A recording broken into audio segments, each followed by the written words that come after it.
Sometimes it's purely terror, other times it's simply about money.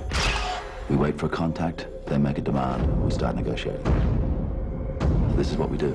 Proof of Life is set in a third world nation where abducting businessmen and demanding cash for their freedom is a big industry. There are even professional negotiators trained to deal with perilous regions and vile captors. They're called K&R men, or kidnap and ransom. Crowe's character falls for the wife of a man he's trying to rescue. For you, it's emotional. For the people holding Peter, it's a business.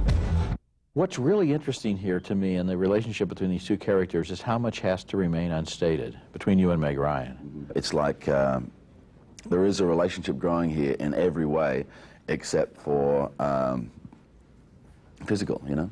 We didn't actually have any fuel for that fire, if you know what I mean. So a lot of our conversations pre-doing some of these scenes were about where can we start layering in these little subtle physical or emotional things which will indicate a growing relationship, you know.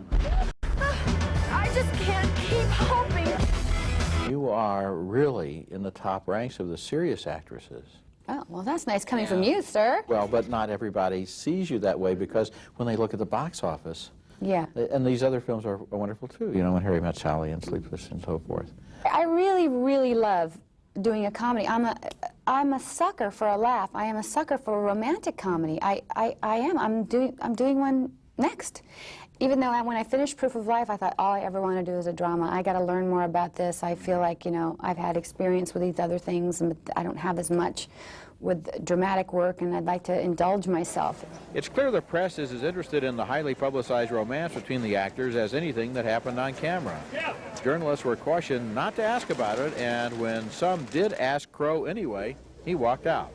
His leading lady was candid about professional admiration. I think is so much of what Russell's power as an actor is all about. I mean, he's really able to hold a lot of different ideas and focus them, and he has an intensity that's very one-pointed, and I learned a lot from working with him. Till I've received a 100% visual confirmation of the body of Peter Bowman, I'm looking to retrieve my cargo and complete my mission. You have a way of conveying what you're thinking. And I always love it when actors do that. I don't know how it's done. The way to do it is just absolutely 100% believe in where you are and what you're doing in that moment.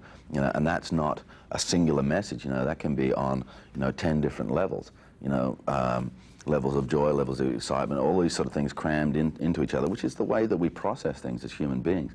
I've got to fuel myself in a lot of different ways to make sure that the job to me is actually a job, you know. And that when somebody goes sit in the cinema and they've paid their money, you know, even if they think at the end of the day that that particular movie or whatever, they do know that I've really put some work into it.